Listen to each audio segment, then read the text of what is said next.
One. Hello. Hello, Hi. hello. Hello. Kathy Ellis. Hi, Kathy. Some lovely faces here that we know. Hey, Judy, Kathy, Sean, hello. Hello, hello, hello. Amy Russell, hi. Hello. Hi to everyone. Yes, absolutely. Wonderful to see everyone. Maybe it's around midday for you or 6 o'clock here in mainland Europe. So yeah, wonderful to see everyone. Absolutely. I think we could start. We'll see how many people join us as we begin, which is usually the situation. That some people check in a bit early and then they leave, have a coffee or something, and then they come back. So we're expecting some more people. So welcome everyone to a new episode, a new section of our Expert 2021 series, which we have every month, and it's absolutely free. We really love to get feedback from you, so don't forget to pop something into the chat box if you feel like it. And this is going to be a special episode because it's actually going to be a workshop. Regularly we have only talks, very interactive talks, but they are talks. This time we're going to be blending it. As far as I know, Julie will be giving a bit of a talk at the beginning, then we're going to get into the workshop and then closing up for the day. So that's kind of the agenda that we have lined up today.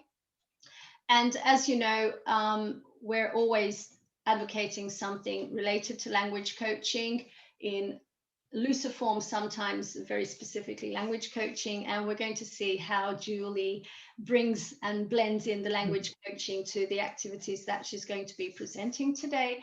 And I'm going to move on and present our presenter for today. Welcome, Julie. She is based in Washington. She's a language teacher and coach, and she runs her business English with Purpose.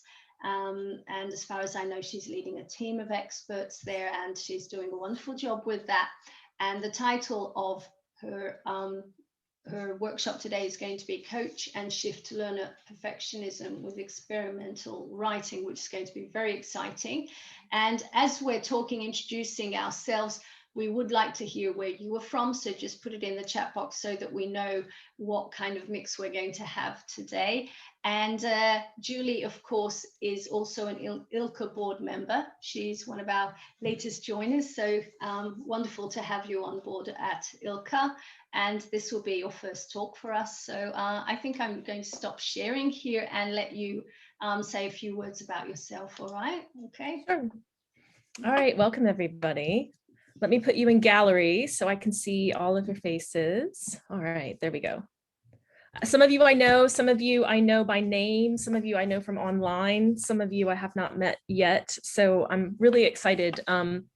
Just a bit about me. I've been teaching English primarily since 1996, and it's been an evolution. I've done public school, I've done academic English institutes, I've done private corporations overseas, and for the past 13 years, since I'm based in Washington, D.C., I've had a small language, English language services company with variations, sometimes just me, sometimes contractors.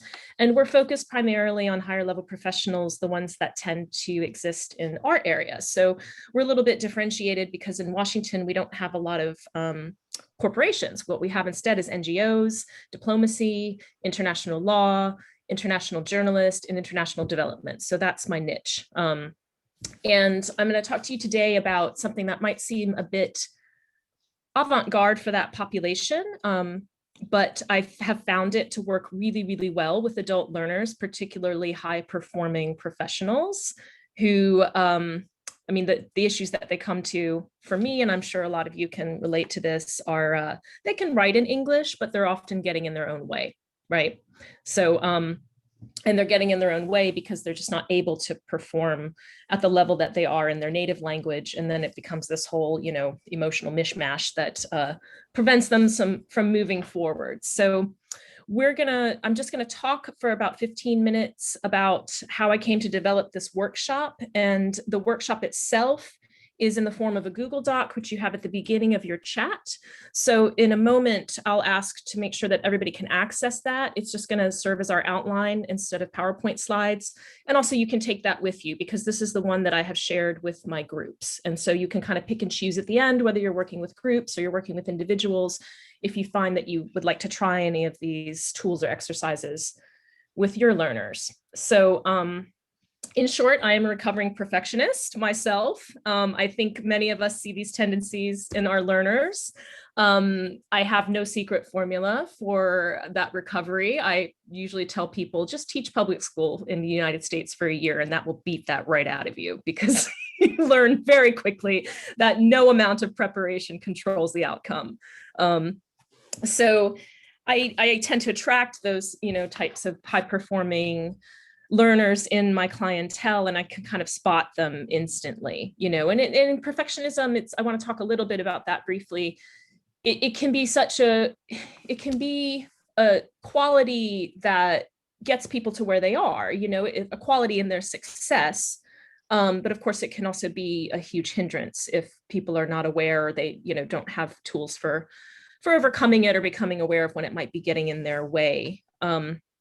So in my own case, I have always been a strong technical writer, and that's what I help my learners and my clients with. But I have had this deep desire to write creatively, and I had done it in fits and starts over many years, starting in college. And I would pick it up and I would abandon it. And, this went on for decades. And at the end of the day, it's just fear, right? It's just fear. So in 2018, I stumbled across this experimental poetry lab, and it was deliberately called a lab, not a workshop. And it was offered at this art space near where I live that I quite love. And I had already been involved in this art space. And the description really struck me. And I thought, what the hell, I'll just sign up. So a lot of what we're doing here today is based on what I learned in that experimental poetry lab. And that was a 6-week course where the instructor, who's a writer and a poet, created this very supportive yet non-judgmental environment. And that's the key in all of this, with the things that we're about to do. And so it was kind of interesting because there were maybe 10 of us in the little lab. And it was a process of about 2 to 3 weeks into the course, you could kind of see and feel this opening up. And one of the things that, she encouraged us to do was to write daily. And together in a moment, we're going to do that automatic writing exercise. And compared to my own efforts on my own or other workshops I had taken, looking back over my journals through this experimental lab, I could see a huge difference. Like while I was in the course, while I was feeling loose, while I had the energy of these other people around me and the support of the instructor, my daily journaling went from just like, all my problems, sick of myself in my own head, to like ideas that were coming from, who knows where. It became more interesting. And so going back over my journals was an interesting process for me during that course. And I could kind of see the evolution. And the 10 of us in that course, interestingly enough, I think like 60% of us had a background in linguistics, because she asked us on the first day when we introduced ourselves. And we were all there for various reasons. Some people were working with learners, some people were, hobby writers, some people were professional writers, some people were just interested in poetry. We loved it so much that we begged the instructor for a second session at the end of the 6 weeks. And then so she did, and we started the second cohort. And what was interesting about that is that the new people in the second cohort, from a distance, I sort of observed them going through the same trajectory. In the beginning, everybody quiet, kind of locked up, afraid to share, holding back. You could see them still in their writing. Is this okay? Is this what people want? Is this what people want to hear? Like, should I really write this? So that was even more beautiful in a way, because those of us who had been through it the first time understood the atmosphere that the instructor had created that allowed us to kind of open up and really have a breakthrough in our own writing. And so we were able to, help the others in the collaborative exercises and kind of help them through that trajectory. And it was exactly the same. About 3 weeks in, suddenly everybody was just, open and fluid and writing and sharing and, doing things that they never imagined that they could do. And throughout this process, it really struck me that even though the point of all of this was never accuracy, or even publishing, there was no end goal. The process was the goal. And that was very different. And the reason she called it a lab and not a workshop is because, as a writer herself, she said, for decades she had gone to these workshops and they're all the same format. You write together to a prompt or you do an exercise, and then you share it with this group of strangers who give you a ton of feedback and opinions based on what exactly? And, that's kind of exactly what shuts people down. And that's what if you're working with professional learners or who are working in their target language on the job, like for me, that's what I find to be the single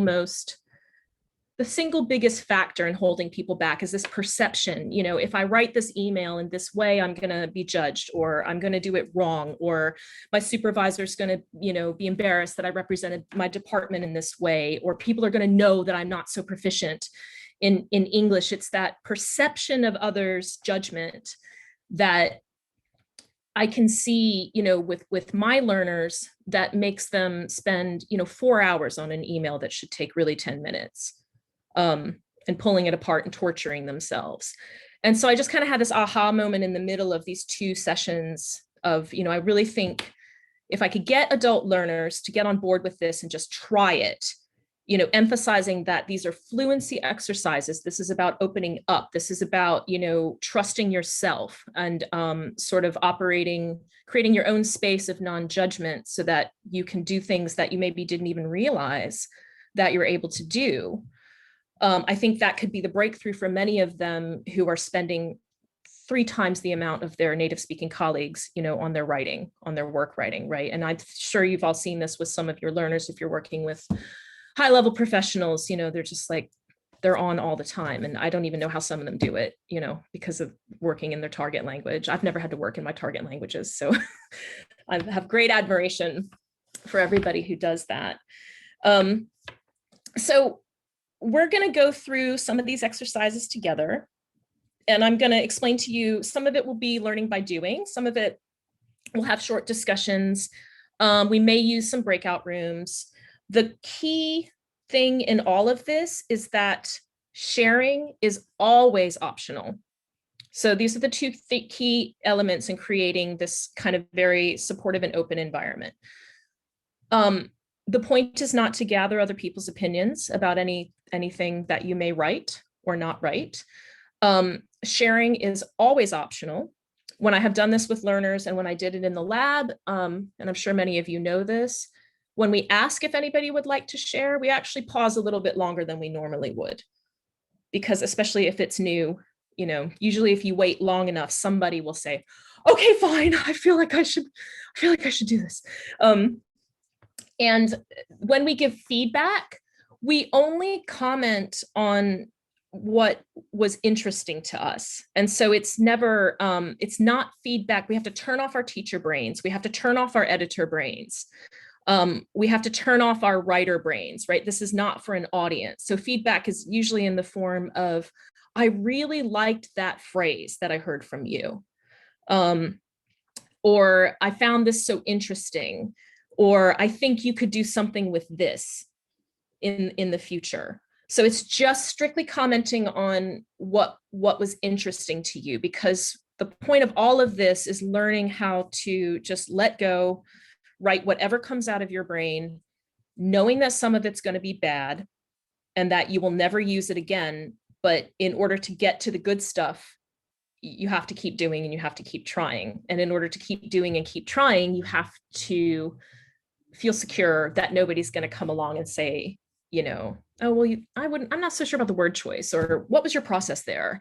Or could you tell me more about that? Because when you start to do these consistently and you kind of tap into this creative force that I think we all have access to, you don't even know where it's coming from sometimes. These exercises are about getting to know your own brain, and consistent writing practice is really about getting to know your own brain. And of course, we write for different audiences and different purposes at different times. The purpose in all of this is learning to trust ourselves, getting to know our brains a bit more deeply, and having tools at our disposal that can keep us, writing every day, even when we don't feel like it, even when we're not feeling creative, even, especially if we're feeling stuck. And I've seen when I've done this with groups of English language learners, mostly upper intermediate to advanced level, I mean, they have written poems for the first time in English that they never imagined that they could do. And you'll see that the way it's structured, it's very scaffolded. It starts like in a safe zone, and then it moves into a collaborative event. And then the collaborative exercises get a little bit more experimental and challenging, so that by the end of it, if you were to try this with an individual learner or with a group, you can mix and match them. But I've designed this particular one to kind of build up people's confidence as they go, so that they can take a little bit more risk with each additional exercise. So before we start with the foundation of all of this, does anybody have any questions? Okay, so you don't have to write by hand, but as I'm sure some of you know, there is something to physically writing by hand. So if you happen to have a notebook or paper near you, I recommend doing that. Electronic document is fine too. You are only going to share if you want. The foundation of all of this is this exercise that we call, some people call it experimental, some people call it automatic writing, some people call it free writing.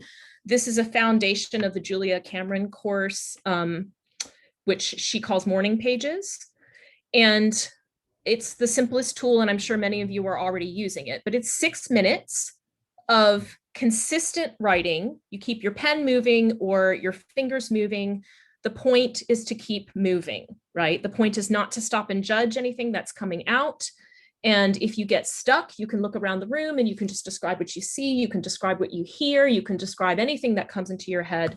But the point is to just keep going for 6 minutes and try to create for yourself a non-judgment space, right? And you don't have to share any of this if you don't want.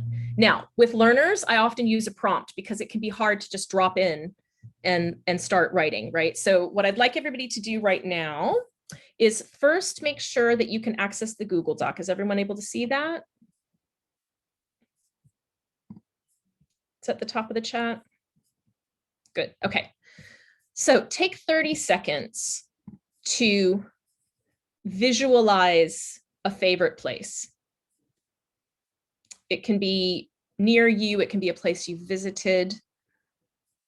And once you have that in your mind, I'd like you to type, if you would like, 3 words that come to mind that describe this place, and type them into the chat box. And we'll just take 30 seconds to picture it.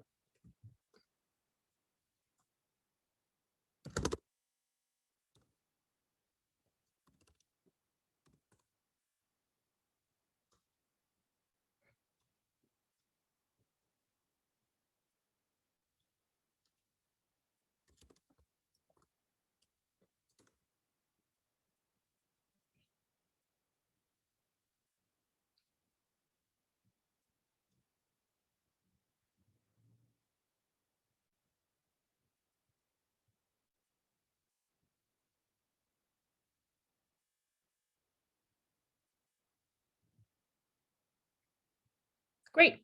So if you don't know where to get started, I would encourage you to choose one of these words, the one that jumps out at you, don't overthink it, and use that as your starting place.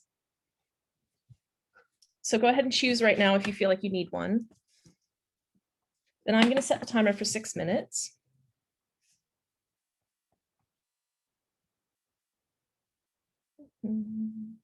Oh, it's already 6 minutes from my morning writing. Okay.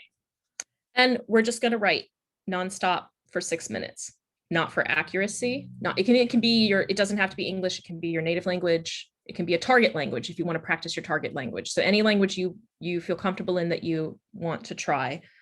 The point is to keep going. Okay. And I'll do it with you. Everybody ready? All right, let's go.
You're halfway there. Keep going.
Go ahead and finish the thought that you're on.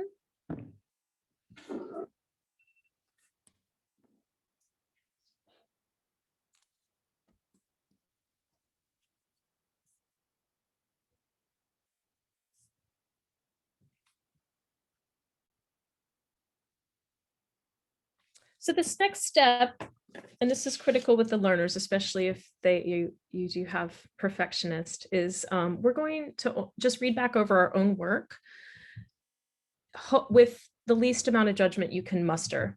The only point here is just underline anything that you like. That's all. And ignore the rest.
Okay, and here's the optional sharing.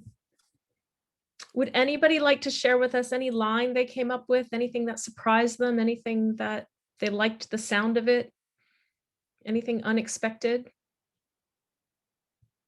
Yes, Judy. It was closer to the end, so it was kind of just free thinking, la, la, la, la. And I noticed myself, and that I do this a lot, is do what I'm told and be true to myself at the same time. So I was trying to do the exercise as it was intended, but I had a few parameters of my own. I was having a little interpretation of it and an opinion about it, and that all came out. So I thought, gee, I think I do that a lot. What do I think about that? So it did something for you, right? So yeah, and then free to interpret, and it's supposed to be as open as possible, right? So you're free to interpret in any way that you want. Thank you. Anybody else? Kathy?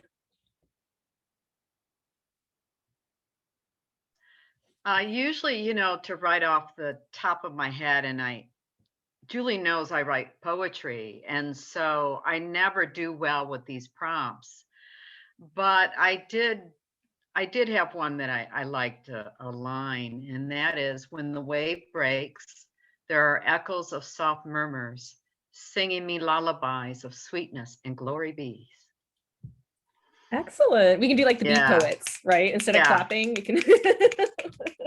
And making up words, I love to do that. I like to play around and make them up, and I thought of the word glory be, glory be, which is really common in the South, this kind of language. Yeah. Excellent. Thank you. I wanted to point out, Kathy writes poetry regularly, and when you're working with learners, and this definitely happened in my lab with the group, you know, there were definitely people who were a little further along on the creative writing path. And the instructor was really good about like, that's beautiful, right? That is absolutely beautiful. But I don't want other people to feel like they can't follow it. Do you know what I'm saying? Like, is anybody feeling like, I can't follow it, I'm not going to share now? Because it's really about what struck you, right? Again, this is about getting to know your own brain. No, I love the comment. I didn't feel like I had to follow it. Doing a pilot with students in East India, and how quickly they start to make things rhyme. This is not their first language. Amazing. Or create an image. And And I read there, which was not the exercise.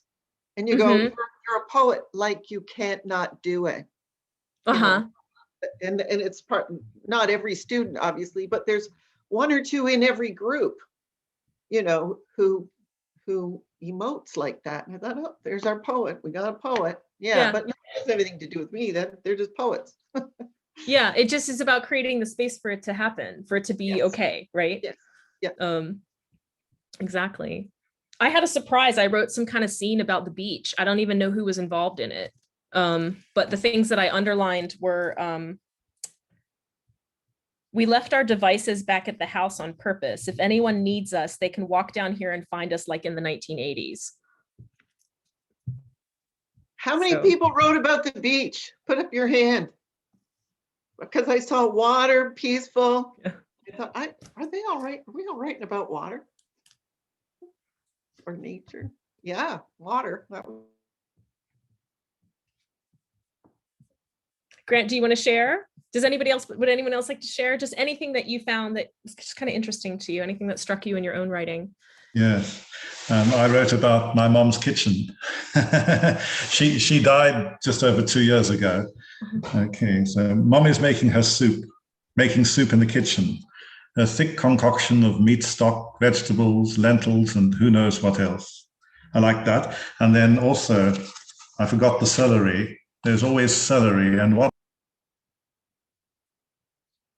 Oh, wait, there you go. I'm muted, I bumped, sorry. Yeah, okay. It's okay. Okay, I forgot celery. There is always celery. And what vegetable is there that can take its place in a soup? Fantastic. It means something to me. Excellent. Was it a surprise that came to you? I think so. Yeah. Okay. Yeah. I don't usually write creatively. I don't usually find time for it. I met a man who's primarily identifies as a poet, and this is his entire process.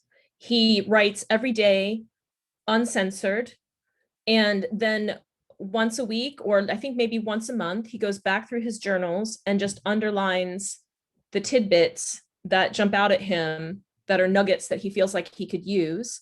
And sometimes he writes further on those tidbits, and sometimes he just combines them in different ways. And actually, I think he keeps just Word docs, and then he has this little publishing company that he sends all of his Word docs off to, and they will bind it and send it back to him. And so at the end of the month, when that arrives, he goes through it, and then he has a physical, notebook of all of his nuggets that he had compiled. And then he just goes and highlights, and poetry comes out of it.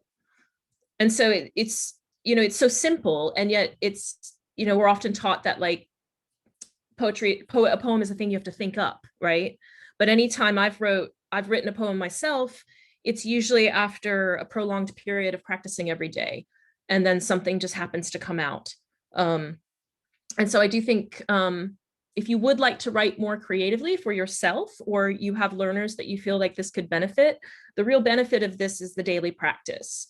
And I tell people, considering your own energy and your rhythms, are you a morning person? Are you a night owl? Pick the time of day that works best for you.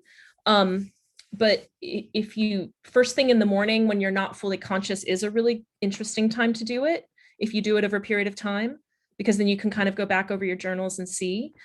With learners, I tend to emphasize, just find 6 minutes a day to do this as a fluency exercise. This is going to, build up your fluency muscle on the back end so that when you sit down and you have to compose an email, even though the email goal is to be accurate and concise, that thinking up the content, thinking of the words in the target language, if you've been doing this daily writing consistently, you should find over time that that process in your technical writing gets a little easier. And so once I kind of try to bridge the gap for them about how, I know this seems really out there, we're not paying attention to language choice or grammar or punctuation or anything, but it is strictly a fluency exercise, keeping that writing fluency part of your brain active and open, just like exercise, right? So do you want to run 20 miles on the weekend, or do you want to run, 20 minutes a day? Which one is more beneficial, and which one's going to, help you reach your goal in the end? When I do this with a group, we usually do it twice. The first time is if people haven't experienced it before, to just get used to it. The second time is, to kind of get into it a little bit deeper. We're going to skip that because I want to show you some of the other exercises. So if you could go back to the Google Doc, and scroll down to number 5 that says it's collaboration 1. Has anybody heard of this exercise called exquisite corpse? That Kathy has, right? Has anybody else heard of it? Amy? So this is a classic, and it comes out of the Dada movement, the Dada art movement. Now, we were going to do adapted exquisite corpse. In person, you take as many pieces of paper as you have people. And so each person starts with a piece of paper, and then they write just the first line that comes into their head, right? And then they fold it and cover it up, and they pass it to the person on their right or left, right? And so it all goes around in a circle. So you've got these, say we have, how many people do we have today? 1, 2, 3, 4, 5, 6, 7, 8. So like 10 people. You'll have 10 poems in progress, right? As you're doing this, right? So then the second person, without looking, writes their own line and then folds it down, right? And on and on and on until it goes around the circle. And then each person ends up with a piece of paper at the end that they unfold, and it's a surprise for everybody.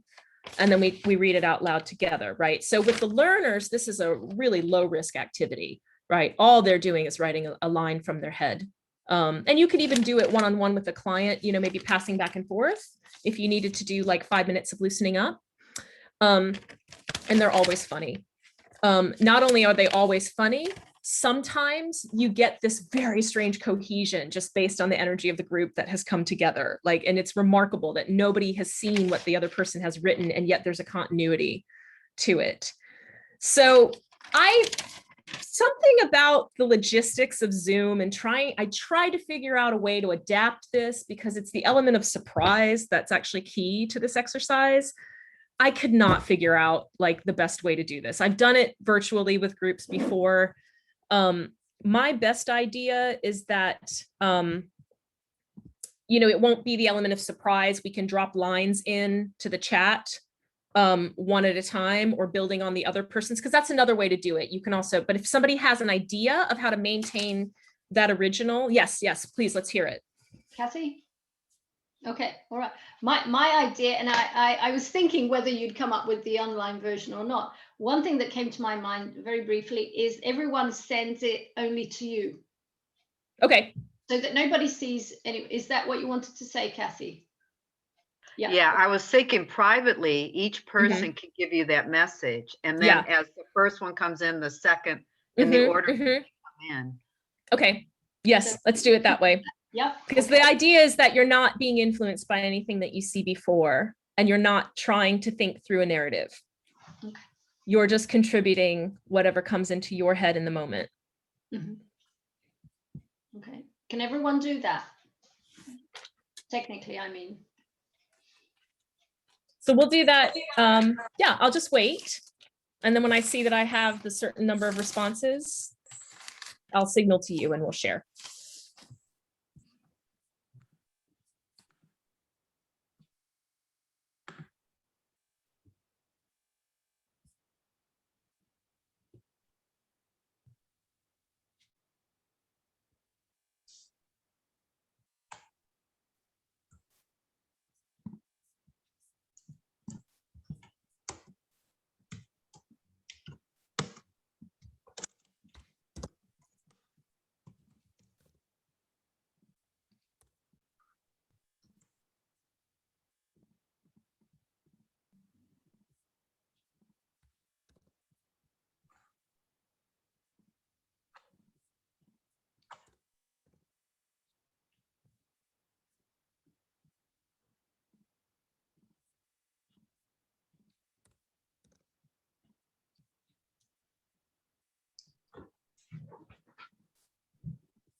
Excellent. I'm putting them all together because when I share it together, I'll repaste it all as one poem.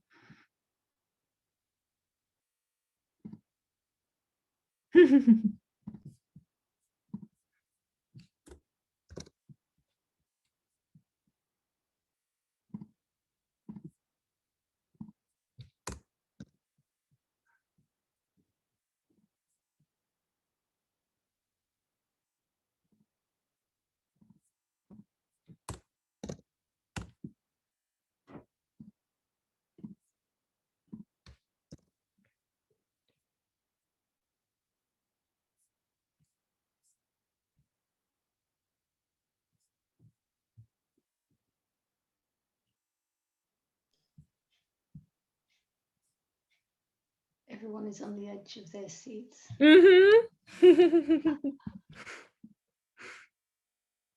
Is there anybody else who wants to drop one in who may not have contributed yet? Do not overthink it. That is the main point. Okay, you ready? And I'm going to call in somebody to be the reader.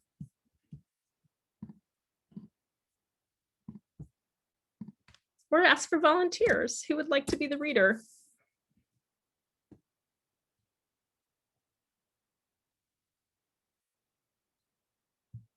Sean?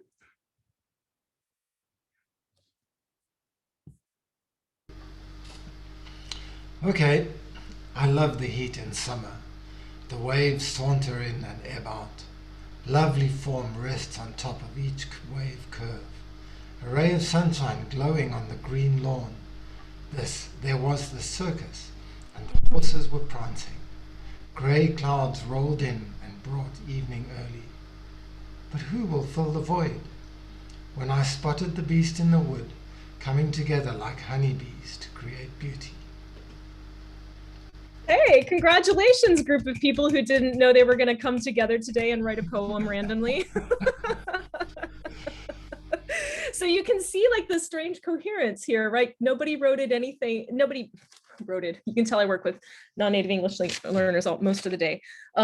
Nobody wrote anything, like it was all kind of thematic, right? Nature and even the style. I mean, maybe that's because we share backgrounds as language instructors and writers, but let's do another one and see what happens. It'll take less than a minute, okay? So same process. Whenever you're ready, drop a line in there to me.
Got some good. Here, a thought that came to my mind. Uh-huh. What I was thinking is the second round is probably going to be much more controlled somehow. Yeah, probably. I'm just curious. I don't know. Yeah, we'll see. You could be right. Okay.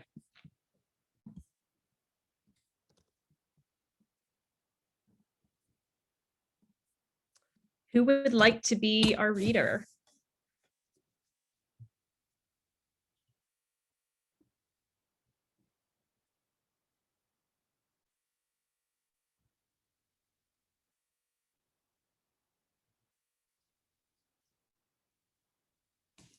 I can. Excellent, Tina. Wonderful.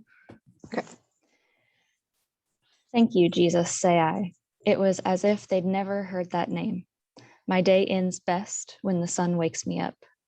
The old wooden floors creaked as he approached. Loneliness grows like a cloud of dust. Wind banging the porch swing like a toddler on a tantrum. Time is no longer on my side. Old adversary. What I know and what I feel. The excitement coursing through the entire body. Good job, everybody. So that's an easy one because there's no risk. That actually makes sense. Right.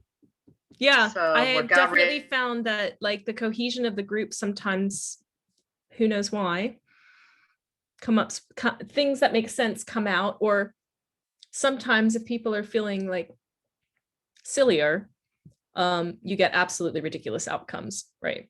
But then everyone's laughing, so that's good too. So I will, you can download the chat at the end if you want to save this. So usually people want to refer back to it. Gabriella? One thing I'd like to ask at this point is, I'm going to be writing this up as I usually do of the events that we have.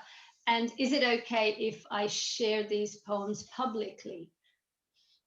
That's the big question. If not, then I'm totally okay. Yeah, it's up to you, collaborative authors. Yeah. So, No problem for what it's worth. No problem at all. yeah. Okay, so we're all right. Okay, thank you. Excellent. All right. So that's Exquisite Corpse adapted. When we are able to go back to in person, I would encourage you to try it. Hey, if you live with more than one person, you can do this at home. You know, it's a super fun, it's a good rainy day at the beach activity as well. All you need is a piece of paper. So the second one, if you go back to the document, number 6 is collaboration 2. I want to give you a bit of background about this. I realized after taking this poetry lab that I had actually in my teaching had a long history of using poetry. I just hadn't put those pieces together.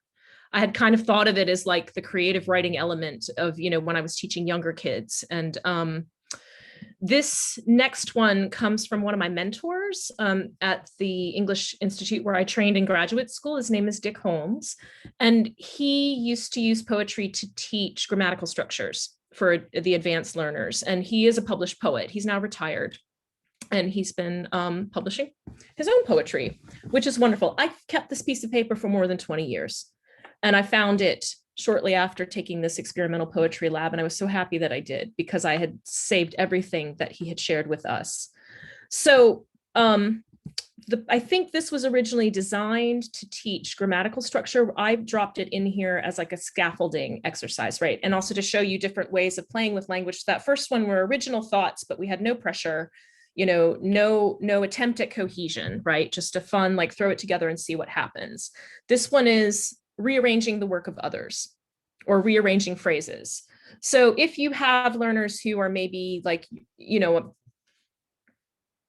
they're not so loose, or it's difficult to kind of get them to try something risky, this could be an easier one to start with, because all they have to do is choose from the document. For this one, I'm actually going to put you into pairs for just 5 minutes. And your only task is to create, you know, go from left to right in the columns and make your choices together. You can do this any way you want. You can decide together, first column, we're going to use this, second column, we're going to use this, third column, or you can take turns so that each of you chooses 2.